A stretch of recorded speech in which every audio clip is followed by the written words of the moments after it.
Con 28 minutos, ¿cómo están? Bienvenidos, bienvenidas a otra edición de AM a través de las pantallas de Telefuturo, en vivo, por supuesto. Hoy tenemos mucha información para compartir. Enrique, ¿cómo estás? Buenas noches. Buenas noches, Santiago. Mi saludo a la teleaudiencia. Es así, tenemos muchos materiales casi obvios. Y digamos, es lo último que se fue hablando en los últimos días por esta situación de crisis política que vive nuestro país. Hoy vamos a analizar los últimos hechos, todo lo que ocurrió a partir de una serie de imputaciones por parte de la Fiscalía, una serie de mentiras que se dijo desde el gobierno, desde el Ministerio del Interior, en torno al caso Rodrigo Quintana. Vamos a recordar otras mentiras también que tienen que ver con el Ministerio del Interior. Cambiaron los administradores, cambió el ministro varias veces. Sin embargo, hay casos donde la mentira continúa y parece ser la política. Se ha mentido de manera sistemática y esta noche en AM vamos a empezar a hablar caso por caso de situaciones en las que la policía prefirió obviar lo que las propias pruebas mostraban que había sucedido verdaderamente. Recordarán ustedes lo que pasó en Curuguaté. Vamos a hablar de ese caso, imágenes que supuestamente desaparecieron de lo que había pasado en medio de esa matanza entre compatriotas. Vamos a hablar de mucho y quiero que vean estas imágenes. Imágenes que fueron captadas por el equipo periodístico de AM, que es parte de lo que vamos a ver esta noche en el programa. Así iniciaba el conflicto, en el momento en el que se aprobaba de manera irregular esta enmienda inconstitucional, porque hay que decir de esa manera, una enmienda inconstitucional promovida por la Triple Alianza, Lugo, Llano, Cartes, a lo que denominamos nosotros una enmienda a cualquier precio. ¿Cómo se desata el conflicto? Cuando se habla de incitar a la violencia, cuando se habla y se quiere de alguna u otra forma culpar a medios de prensa de algo que en realidad parte desde una malparida enmienda inconstitucional. Van a ver ustedes imágenes del equipo de AM que estuvo en ese lugar durante todo el conflicto, el viernes pasado. Van a darse cuenta ustedes de que también se dijeron muchas mentiras. Presten atención a los detalles, presten atención al entorno. Una suerte de documental de AM breve en el que van a ver ustedes las imágenes de un equipo que fue captando todo lo que estaba viendo y todo lo que estaba ocurriendo en ese lugar, con la finalización que ya todos conocemos, con el incendio nada más y nada menos que de la sede del Congreso. Hace poco y el viernes a la noche veíamos las imágenes de la Fiscalía. Nosotros tenemos otras imágenes aparte de la Fiscalía. Y también lo que decía Santiago recién, la cantidad de mentiras que se decían hora tras hora en el caso de una muerte como la de Rodrigo Quintana. Y nos escandalizábamos y nos daba casi asco escuchar a la senadora Lilian Samaniego en una conferencia de prensa con Carlos Filisola a su lado, decir un montón, contar historias de conspiración, que el policía que disparó es liberal, que la madre también, casi queriendo disfrazar muchísimo. Hoy vamos a estar mostrando todas las mentiras del gobierno y de la policía en el caso Rodrigo Quintana. Un ministerio público que desde su propio fiscal general del Estado convocó una conferencia de prensa para mostrarnos quiénes sacaron las vallas que estaban en el Congreso. Un ministerio público que convocó una conferencia de prensa para contarnos quiénes robaron televisores, pero que no dijo absolutamente nada sobre quiénes mataron a Rodrigo Quintana. El relato oficial, contrastado con las imágenes que tenemos esta noche para compartir con ustedes en AM, y estas imágenes que nos presentaban en el Ministerio Público, a las cuales accedimos también con un equipo periodístico, donde en círculo encierra la Fiscalía a quienes son supuestamente los responsables de haber atacado las oficinas del Congreso.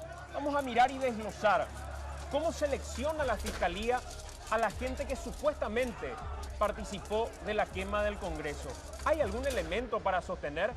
¿Hay alguna imagen contundente con la cual se pueda verdaderamente procesar a muchos de ellos? Algunos ya son abonados habituales de la Fiscalía. Cualquier conflicto y ya aparecen ellos como los responsables.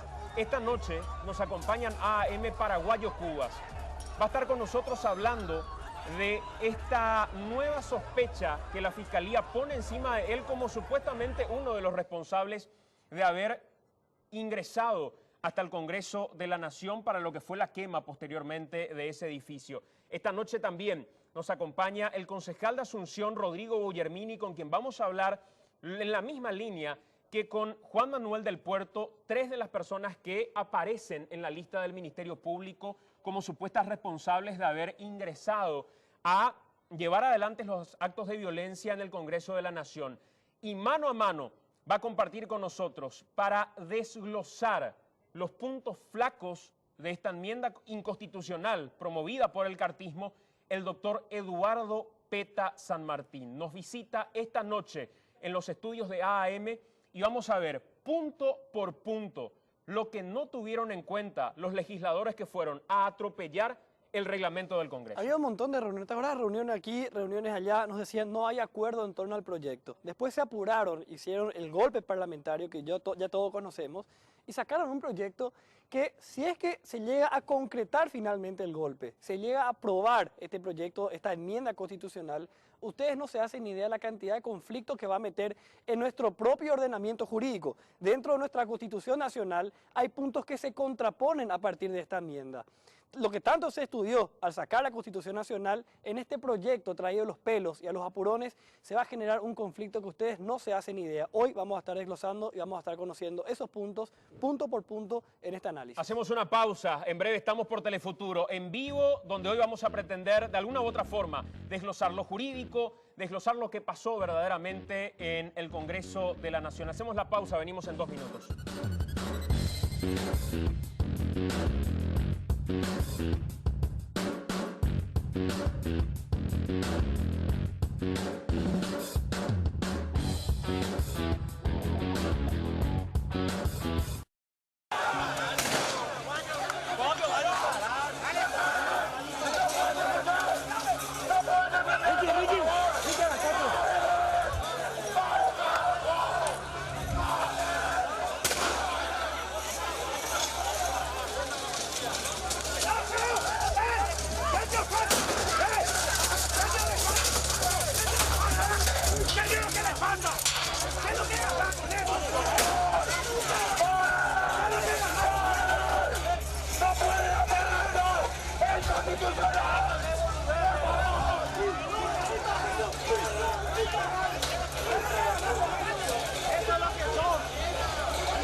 Somos unos bandidos, delincuentes, violadores de la Constitución Nacional.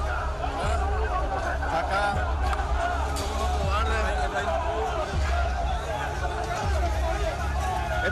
¿Qué pasa? ¿Qué está pasando? Están todos locos. ¿Tienen la orden de hacer esto, dinero? Claro. Está disparando este salvaje. Está disparándole a la gente. Está loco.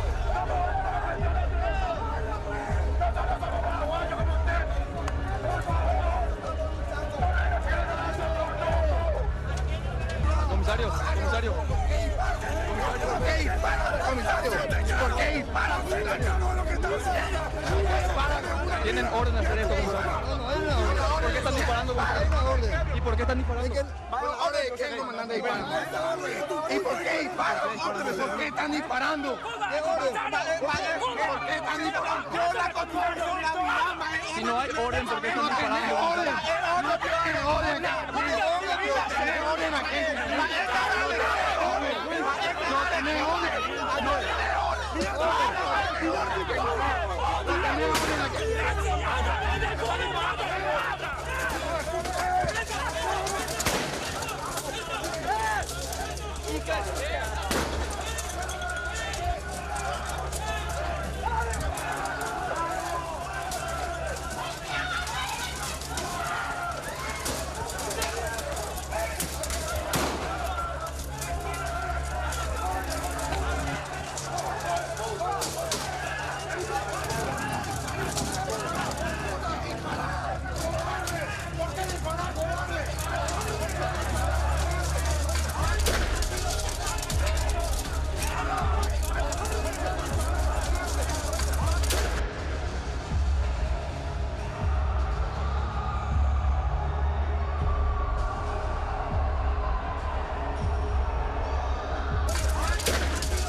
ambulancia.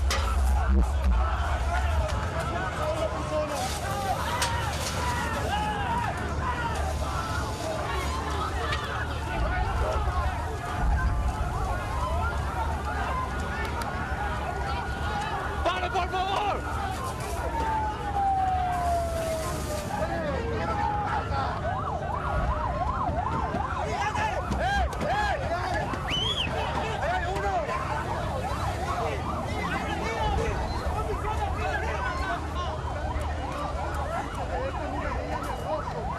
Le agarró en la cara la bala. Por favor.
Están disparando supuestamente sin órdenes.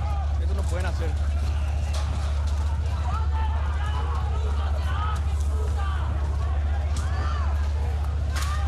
Esto ya salió de control, compañero. Esto salió de control. Salió todo de control. Salió todo de control. ¡Piensen a su familia, pelotudo de mierda! ¡Disparar en la cara!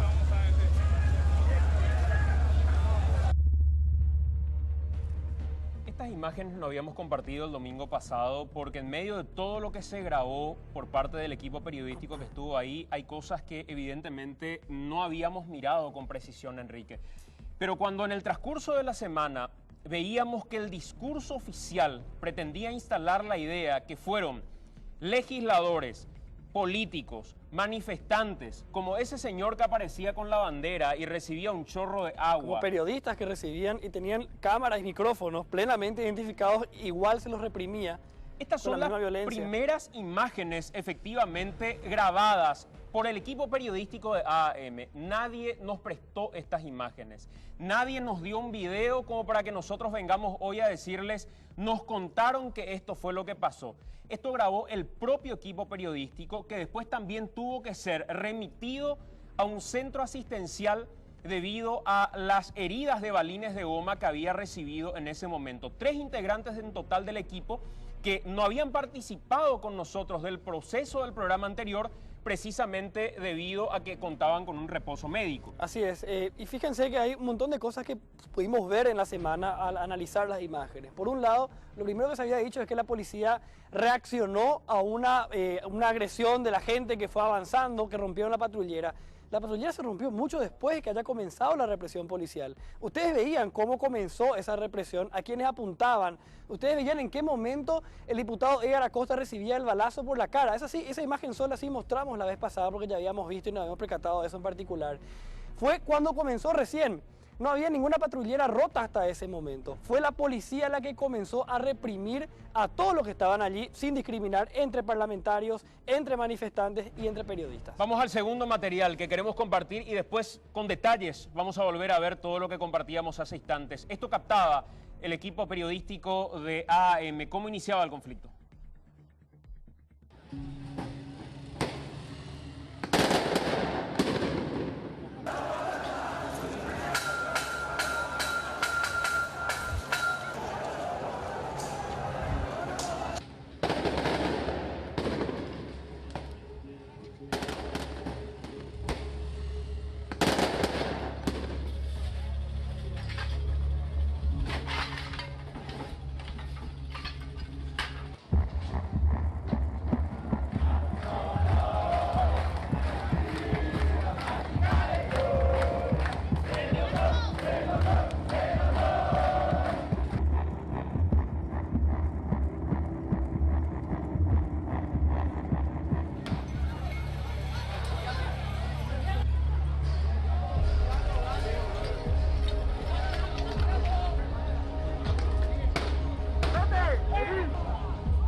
8 de la noche con 52 minutos. Nuestro primer invitado en esta jornada es el doctor Eduardo Peta, a quien agradezco enormemente que esté con nosotros hoy aquí en el programa. Independientemente a las diferencias de concepto que podamos tener respecto a otras cuestiones en particular, me parece absolutamente oportuno en este momento dejar esas diferencias de lado. Nosotros hemos conversado respecto a esas diferencias, lo hemos hecho en privado y seguramente cuando sea oportuno lo vamos a hacer al aire también, en otro ambiente y de otra forma. Pero lo que hoy está sucediendo en el país es sumamente importante como para dejar de lado esas diferencias y anteponer lo que verdaderamente importa, y es esto que hoy estamos compartiendo con la audiencia de Telefuturo. Doctor, le agradezco mucho por estar con nosotros. Bienvenido. No, al contrario. Hola, Santi. Saludo a todos los televidentes. Agradecido por la invitación. Doctor, veíamos las imágenes de cómo empezaba el conflicto y vos estuviste ahí. Se veía a legisladores que pedían con las manos arriba a la policía, por favor, que paren con el avance que estaban haciendo. Pretendieron instalar otra historia, como que legisladores, políticos y otra gente fue la violenta en ese lugar. ¿Puedes contarnos mientras vemos qué fue lo que pasó, vos que estuviste en ese lugar, doctor? Bueno, los primeros actos que para mí son de violencia fue el atraco al Congreso por parte de 25 legisladores, que ya se sabe absolutamente todo su conducta, la conducta adoptada, y esto desencadena a una serie de manifestaciones. Lo primero que nosotros conocimos es que ya había una persona agredida, que era un joven que se lo ve allí con anteojos, que a la altura del pómulo recibe una lesión. En forma inmediata reacciona otro grupo, pero eran 30, 40 manifestantes, entre esos se lo ve a Efraín, se lo ve a Rafael Filisola y otros dirigentes. Cuando tomamos conocimiento de que también ya habían sido agredidos ellos, dijimos, vamos todos, vamos los senadores a parar esto. Fuimos con el presidente Robert Acevedo y otros senadores. En eso pedimos que los manifestantes se replieguen, se fueron como a 30, 40 metros hacia atrás y nos ponemos nosotros en la primera línea. Es decir, lo que levantábamos la mano a los escopeteros le decíamos paren, paren, teníamos 2 carros hidrantes enfrente. Y no pareciera que no estaban dentro de sí. Es decir, esto implica que después tuve una conversación con el comisario sobre ese tema y que se me acusó en un momento dado que yo ordené el retiro. Yo no soy una autoridad policial para ordenar ningún retiro. Allí viene la agresión contra el presidente del Congreso y contra los senadores con carros hidrantes y balines de goma que cuando sale el disparo el guardia se tira sobre la humanidad de Robert Acevedo y recibe 8 impactos atrás, y hay imágenes de eso. Entonces comenzamos a retirarnos y nos empujaban con los carros hidrantes con agua. Salimos inmediatamente, Robert se descompensa, vamos a la presidencia y convocamos a Prudencio Burgo, creo que era el jefe del operativo, que el comisario. Hablé personalmente con él y había otros senadores ahí en la sala. Robert no hablaba porque estaba descompensado por un momento y le dije, le rogué en carácter rogativa, le dije, comisario, escúchame bien, yo estoy viendo que tus muchachos no están teniendo discernimiento quién es el que está enfrente. Tenés 30 manifestantes, hermano. Yo te pido, por favor, y en esta rogativa, si tenemos filmado, sí, por si alguien duda, entonces yo le digo, tu gente va a terminar matando a los manifestantes. ¿Podrías vos poner gente mucho más profesional? Esto no es a los tiros en la primera manifestación. Y me dice, mire, yo le tengo a mis muchachos hace 2 días. Sí, yo he visto, están todos durmiendo sobre la escalera ahí en la plaza, están cansados, hacer los relevos correspondientes porque vas a terminar matando gente y la responsabilidad va a ser exclusivamente tuya. Esta imagen es fundamental, esta que estamos viendo, porque en un momento se había dicho, empezaron a sacar el vallado los manifestantes. Y fíjense ustedes cómo primeramente van y piden con las manos arriba a los policías que paren. En ese momento la policía empieza a avanzar. Y a mí lo que no me queda claro, y esto le quiero decir de manera contundente, a Ariel Martínez, una de las personas que está llevando adelante esta investigación, Doctor, usted está postulando para fiscal general del Estado. Recuerdo perfectamente cuando le dije en una conversación en Ñandutí que usted era el candidato de Cartes para quedarse con la Fiscalía General del Estado y me había negado en aquel momento, en aquel entonces. ¿Cómo puede ser que teniendo disponibles estas imágenes, todo el pelotón que actuó de manera violenta no haya sido identificado hasta el momento?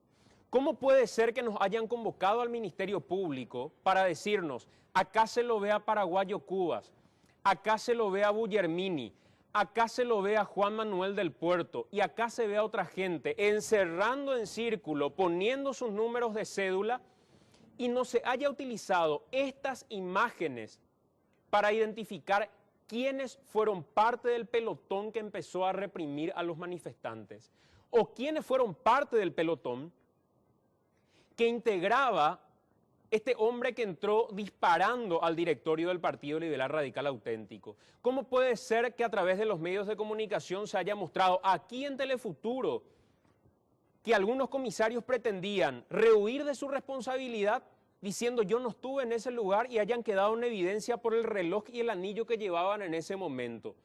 ¿Dónde está esa gente? Y al comandante de la policía le digo, he conversado con él en privado durante estos días y le he dicho que me parecía lamentable que se siga protegiendo desde la institución policial lejos de transparentar qué fue lo que verdaderamente pasó.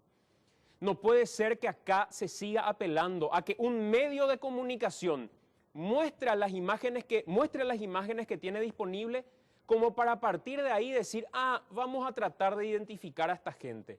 Esto se llama terrorismo de Estado, porque la manera en la que están actuando desde el control del Estado es terrorista. Y aquí ven ustedes cómo inició verdaderamente el conflicto, lejos de lo que pretendieron hacernos creer. Y a mí lo que no deja de cerrarme, senador, es cómo hoy la Policía Nacional es tan dependiente del relato oficial. Así debe actuar la policía, doctor, custodiando. Hoy incluso veía y compartíamos a través de las redes sociales policías que estaban cerrando las calles para el paso vehicular en medio de una manifestación. Violando la ley del marchódromo. Hoy la policía no actúa en defensa de la ciudadanía, la policía está a orden de Cartes. Sí, pero ¿sabe cómo empieza? Me voy a ir un poquito más atrás. El lunes, recordarán que yo me quedo a trabajar un poco hasta las 19:45 en el Senado. Cuando intento salir, las puertas del garage estaban cerradas. Entonces le llamo a la guardia y le digo, vení un poco muchacho, ¿qué es esto de cerrar la...? Nunca se cerró, es decir, nadie... Hay senadores que no conocen si es de madera o es de metal el portón del... Nunca se cerró, hasta hoy. Vos te vas ahora y te vas a encontrar con el portón abierto. Le dije, ¿qué pasa? Orden superior. ¿Y de quién? Del comandante. ¿Pero qué va a pasar? Le dije. Lunes, el martes fue el atraco, el primer atraco. Lunes, de noche, 19:45. El comandante está acá a la vuelta en una patrullera. Escúchame, ¿hay alguna manifestación? No, es orden superior. Abrime inmediatamente ese portón, por favor, quiero salir. Yo estaba encerrado. Entonces salgo y le digo, manteneme abierta, porque teníamos prevista a las 21 horas hacer una reunión con senadores dentro del Senado. Entonces me dice, no señor, yo voy a volver a cerrar. Mantenerme abierta, porque el ejercicio de la presidencia lo tenía yo, porque Robert no estaba afuera, estaba hacia Pedro Juan. Entonces le digo, mantenerme abierta. Pego una vuelta y comienzo a ver movilizaciones, policías bajando de camiones, rodeando y sitiando el Congreso, ingresando a la sede del Congreso de noche. Yo dije, acá viene algo serio. En el día siguiente le llamo a los colegas, le dije, filmé algunas cuestiones, le dije, estoy teniendo problemas por esta circunstancia, mañana viene algo. Al otro día, ¿qué pasó? Quiere entrar un francotirador.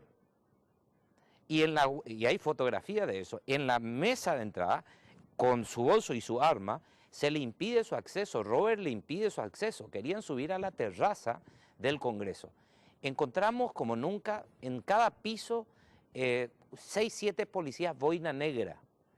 Después allí estaba Isasi en el piso tercero, en la sala de sesiones, perfectamente coordinado para el momento en que iban a pegar el golpe, y se produce ese evento de aquello que hace Julio Velázquez desde su banca, declarar presidente, y sale inmediatamente y ya estaba Isasi esperando como para rescatarle. Le rescatan y le sacan a todos. Es decir, la policía coordinó absolutamente con los 25. Esto está coordinado desde el Ejecutivo desde el día lunes para producir los distintos atracos que se dieron, y si se daban manifestaciones tenían la orden de reprimir. Y luego fueron al Partido Liberal y consumaron un hecho de matar. Es decir, aquí me pareció a mí, esa es mi conjetura, te voy a decir una cosa, cuando eran ya el día de la manifestación, el viernes, era muy tarde, yo estaba a la 1 girando por allí, no había gente. Había algunos que se iban caminando, otros que estaban en una parada y entraban, era como que dice, ¿tenemos detenido? No tenemos, a cazar. Y comenzaron a meter gente y sacaban de distintos lugares y a meter y a subir sobre camiones y a cazar. Yo lo he visto y lo vio mucha gente. Y allí dicen, ¿dónde vamos a ir a encontrarnos? En el Partido Liberal, por supuesto, ahí había un montón de gente. Vayamos hacia el Partido Liberal. La orden era cazar, ingresan en ese partido, consuman el hecho. Y otro detalle muy importante, cuando se produce el incendio y comenzó a quemarse ahí allá adelante, sí. Recuerdo que no podían entrar los bomberos y un bombero nos dice, no nos autorizan a ingresar. Y tranquilamente podían entrar por la parte de atrás 15 de agosto. Le llamo al ministro del Interior, converso con él. Tadeo Rojas en aquel momento. Tadeo Rojas, le dije, Tadeo, escuchame una cosa, se nos está prendiendo fuego el Congreso, eso se puede apagar. Me están diciendo los subalternos que no se puede llegar por los manifestantes. Hermano, yo estoy en 15 de agosto. Mandame los carros de bomberos y vamos a ingresar por el estacionamiento y por la parte del costado. Mandame, por favor. Te están mintiendo tu gente. ¿Dónde está? Te quiero acá. Vení, ve que te están mintiendo. Es decir, se permitió que se incendie el Senado. No quisieron apagar.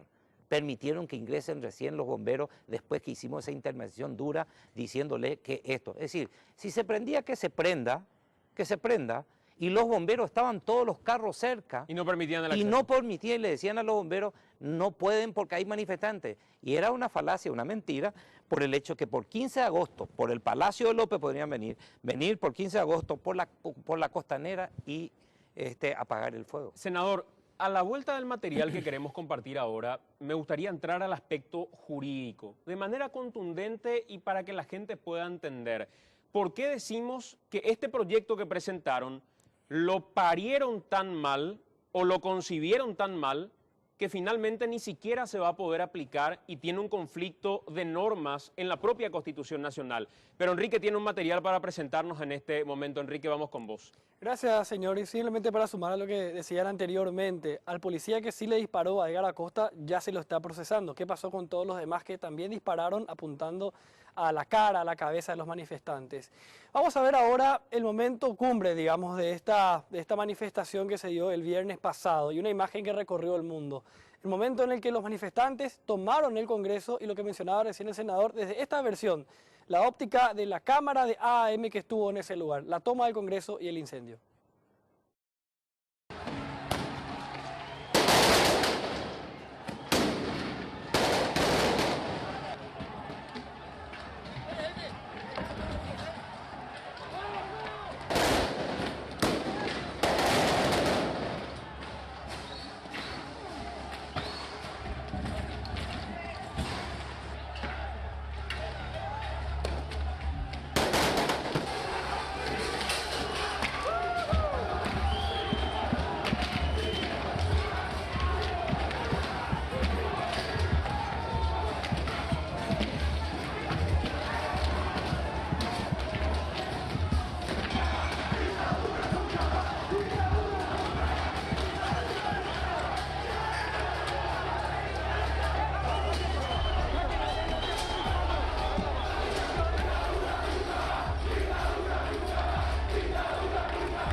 Todos estos materiales van a estar en un rato más en las redes sociales de AAM, en Facebook, en YouTube, también nuestra cuenta de YouTube y también en el Twitter de @algoandamalpy. Gracias, Enrique. 21:10. En breve van a estar con nosotros también en la mesa de AAM Paraguayo Cubas, Rodrigo Guillermini y Juan Manuel del Puerto. 3 personas que para la Fiscalía son algunas de las responsables de haber iniciado el conflicto, por lo menos lo que tiene que ver con el incendio en sí del Congreso de la Nación. Pero ¿cuáles son los elementos que tienen? Veíamos imágenes del Ministerio Público que vamos a desglosar y vamos a compartir con sus propios protagonistas también esta noche, con la gente del Ministerio Público. Está invitada, hay que ver si algún fiscal finalmente se hace cargo, pero si me confirman, por favor, me gustaría ver esas imágenes del Ministerio Público, de la Fiscalía, que identificaba, decían ellos, a las personas que habían promovido estas acciones. Ahí vemos, por ejemplo, a Rafael Esquivel, una de las personas que al criterio en la investigación del Ministerio Público es imputada hoy por perturbación a la paz pública, y hay otros delitos a los que también hacen referencia. Marlene Orué, una mujer a la que vemos en imágenes en este momento y vamos a ir conversando con los protagonistas cuál fue la participación que tuvieron ellos en esto que la Fiscalía dice es responsabilidad directamente de ellos. El doctor Eduardo Peta está con nosotros y hablando desde el aspecto legal propiamente, doctor. Lo que hicieron lo hicieron de manera rápida y se nota que lo hicieron de manera irregular, sin darse cuenta de lo que estaban aprobando en sede del Congreso. ¿Qué es lo que aprobaron? Y uno dice, esto no se va a poder de ninguna manera desarrollar ni llevar adelante. Del proyecto aprobado hablo de enmienda constitucional en Cámara de Senadores. Bueno, en realidad yo creo que ni ellos, los aliados 25, han leído lo que han firmado. Alguien fue pegando, agregando cosas, algunos de los artículos huele a un sector, otro artículo huele a otro sector, a la conveniencia. Pero cuando van ensamblando, queda totalmente descontextualizado. Hay que entender de que la enmienda no es la vía, ¿no? Dicen ellos no, porque no es ampliación del mandato. El mandato es la potestad que tiene una persona de gobernar. Entonces, cuando te dice el artículo 229, la duración del mandato, es la potestad para gobernar. Es decir, yo no le puedo ampliar la potestad que le estoy dando como pueblo para gobernar por 5 años más. Entonces, el 290 de la enmienda te dice que eso no se puede tocar. Pero igual lo hicieron. Me iba a referir primero al 197. Sí. El 197 habla sobre todas aquellas inhabilidades para ser candidato a senador o a diputado. Es decir, Santi González, ¿cómo puede ser candidato a senador o a diputado y cuáles son sus inhabilidades? El texto actual dice en uno de los incisos que los candidatos a presidente y vicepresidente de la República no pueden ser candidatos ni a senador ni a diputado. Lo que quieren ahora es que el candidato a presidente pueda ser también candidato a senador. Eso más huele al sector del Frente Guazú, sí, teniendo en cuenta que Lugo quiere seguir en el Senado y no quiere ser presidente. Y ahí hay una cuestión que es llamativa respecto a eso que estás mencionando. Yo no sé si el Partido Colorado, con sus senadores, se dio cuenta de las concesiones que están haciendo a Fernando Lugo en medio de la redacción de este artículo. Yo creo que no. Y no se dieron cuenta, ¿y por qué? Porque primeramente atenta contra los partidos grandes. ¿Y por qué eso? El texto actual dice lo siguiente: no pueden ser candidatos a senadores ni diputados, y dice, los que hayan sido candidatos a presidente de la República o vicepresidente en las respectivas elecciones internas, que no hayan sido proclamados para dichos cargos como representantes oficiales de sus respectivos partidos, movimientos políticos, transitorios, alianzas, concertaciones para las elecciones generales. Voy a dar un ejemplo, y le pido perdón al doctor Nicanor Duarte Frutos, porque voy a dar un ejemplo. Horacio Cartes se presenta como candidato a la lista de presidente. Es una lista aparte, sí, sí, es otra elección. Y también se presenta aquí Nicanor Duarte Frutos, y lo tomo a él como ejemplo porque dijo que lo iba a enfrentar. Hay 2 listas para presidente. A su vez, ellos 2 se pueden presentar para ser candidatos a senadores. Supongamos que cada uno lidere su respectiva lista de senadores. Vos como elector decís, mira, a mí me parece que Horacio Cartes sea el que tiene que continuar y marcas por él.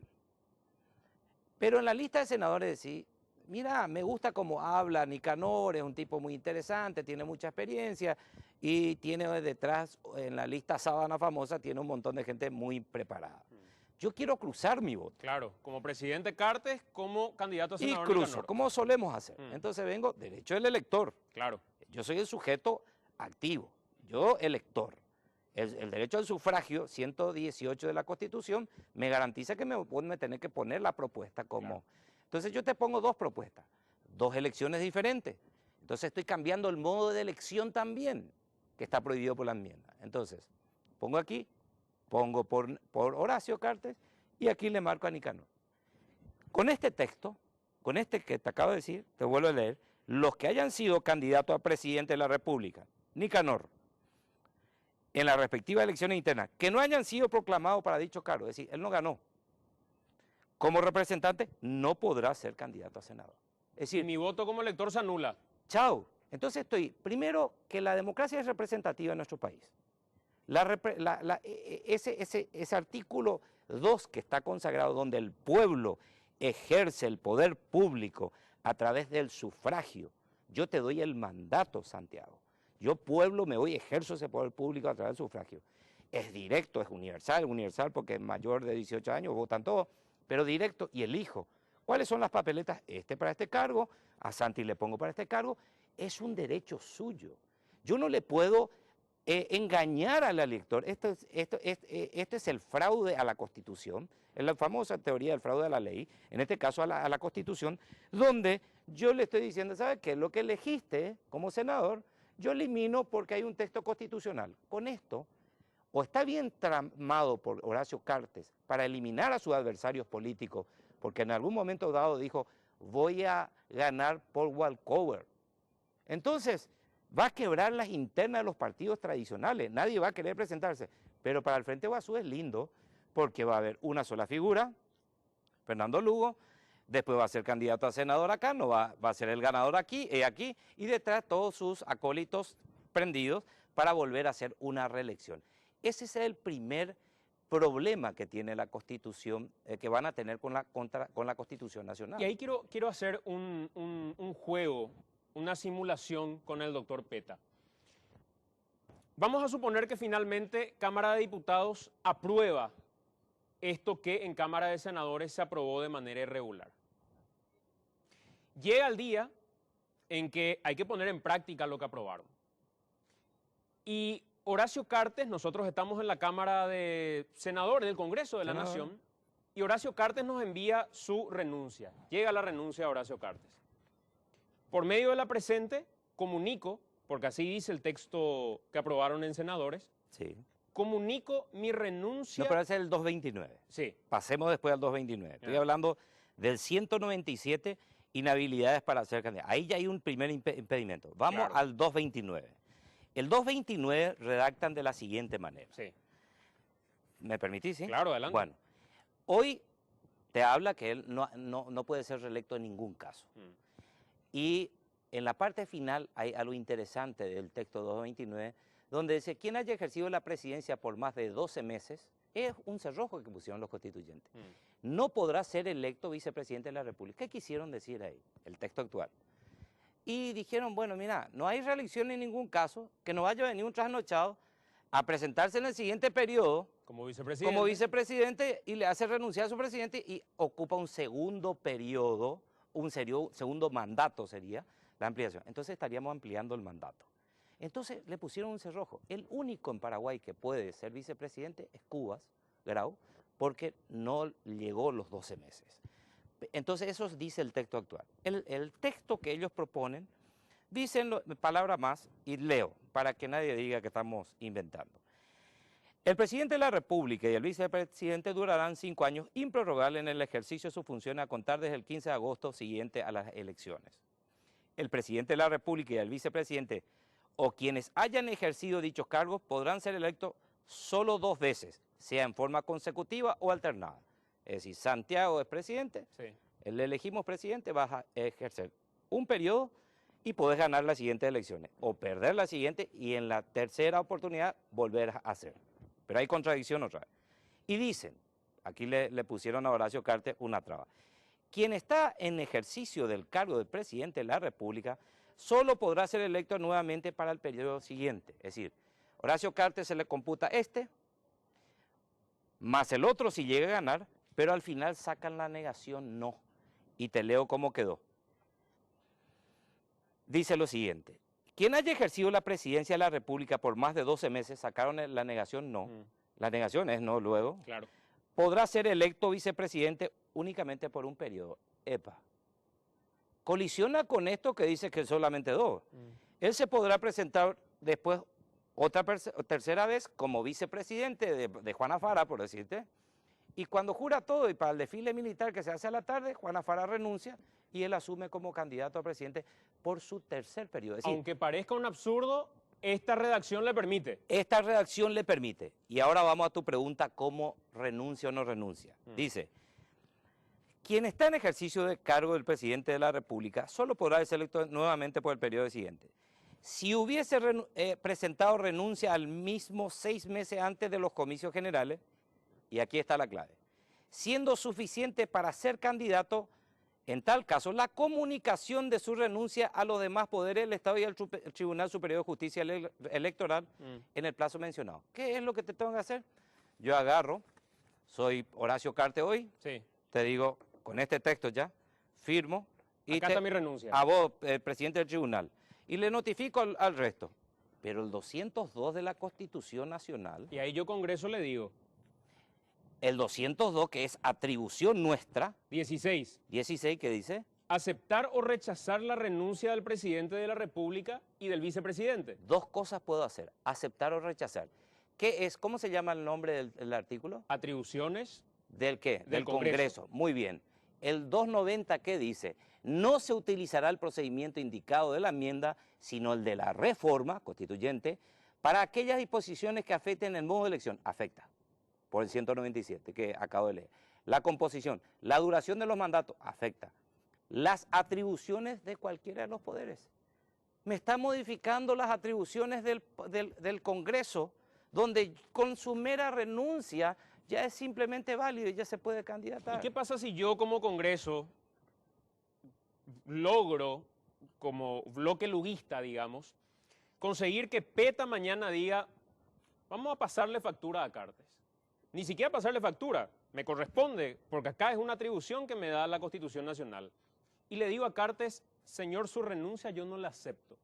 Pero él te va a invocar su 229 nuevo y te va a decir, hemos aprobado. Pero yo te voy a invocar, Cartes, te voy a invocar el 290 y te voy a decir que vos no me podés modificar mis atribuciones como poder del Estado. Por eso le quieren hacer votar a la gente una inconstitucionalidad. Entonces, nosotros no podemos permitir, esto no puede ser que los que firmaron o los que están dentro, los asesores del Partido Colorado, Liberal o Frente Guazú, no se hayan percatado de que nos modificaron el 202 y están quebrantando vía enmienda las atribuciones de un poder del Estado. Y te pido que le invite a los constitucionalistas para los próximos programas y vamos a ver si coincidimos. He hablado con muchos de ellos y me dijeron, Eduardo, no he leído todo el texto, pero lo que me está diciendo es una barbaridad. Yo te quiero contar algo y le quiero contar algo a la teleaudiencia de Telefuturo. Yo no había contado esto hasta el momento. En el transcurso de la semana había presentado en el telediario precisamente esta contradicción que se presentaba. Y hablé con un par de diputados del Partido Colorado. Y cuando les leo esta contradicción, me dicen ellos, nosotros no vamos a votar por esto. ¿Y cómo que no van a votar? Porque acá nos hicieron la camita los del Frente Guazú. Y con esto nosotros damos una herramienta para que mañana el único que corra como candidato a presidente y finalmente por la vía para ellos constitucional sea Fernando Lugo. Me pongo a mirar con detenimiento y digo, si quisieran hacerlo, lo podrían hacer y van a tener elementos. Y hasta desconfían ellos que haya sido una trampa del Frente Guazú en medio de la aprobación express que tuvieron el introducir este artículo en particular. Y ni siquiera empezaron a debatir entre ellos Y ya se está pudriendo la torta dentro del debate que tiene Frente Guazú con el Partido Colorado. Un matrimonio que no puede, de hecho, terminar de una buena manera. Hicieron una alianza bajo engaños y plasmaron de esta manera, y el atropello y el apuro muchas veces no lleva a nada bueno. Han aprobado esto, que es una disposición inconstitucional por donde se lo mire. Es decir, supongamos que el diputado apruebe. Aquí la Corte Suprema de Justicia no va a poder decir no. Acá a través de la enmienda están modificando atribuciones exclusivas del Congreso, que tiene dos opciones: aceptar o rechazar. Y esta la renuncia. es una trampa sin salida. Porque Es una diputados puede modificar inclusive si quisiera, pero siempre va a tener el 290 por encima, que le va a decir la atribución por reforma. Claro, por reforma de la atribución, pero al modificar están cayendo en otra contravención a la disposición del 290, porque ellos no pueden modificar una sola coma. Dice el texto íntegro. Es decir, lo que se aprobó en senadores tiene que aprobarse con el acento, con la coma, en los mismos términos en la Cámara de Diputados. No pueden ellos modificar, porque está modificando el texto íntegro, dice el artículo 290. Es muy claro. Van a tener que rechazar. Senador, te agradezco mucho por estar con nosotros, porque me parece clave el hecho de referirnos puntualmente a un aspecto que es el jurídico, que lo manejás con precisión y que claramente con estas evidencias es muy difícil. Te doy una más antes de irme. Sí. Nosotros en nuestra Convención Nacional Constituyente hemos creado 20 disposiciones transitorias. Aquí está, no sé si está la cámara. Ahí está, con 20. Patricia. 20 disposiciones transitorias, hasta ahí termina. Ellos crearon una disposición transitoria 21. Hubieran enmendado el artículo 19 que habla de la reelección de Rodríguez en aquella época y poner en funcionamiento su 229 que quieren hacerlo, que se computa para este presidente y también para Lugo. Vale decir que en la disposición transitoria a Lugo solamente le van a permitir un periodo más. Pero en vez de modificar el 19, porque estamos hablando de enmienda, crearon por técnica constitucional, eso es imposible hacerlo, pero lo hicieron. Es decir, le vamos a presentar al ciudadano común en un supuesto referéndum un agregado que no es una modificación alguna. Es decir, eso también hicieron dentro de esta barbaridad. Gracias, senador. A usted. Muy amable.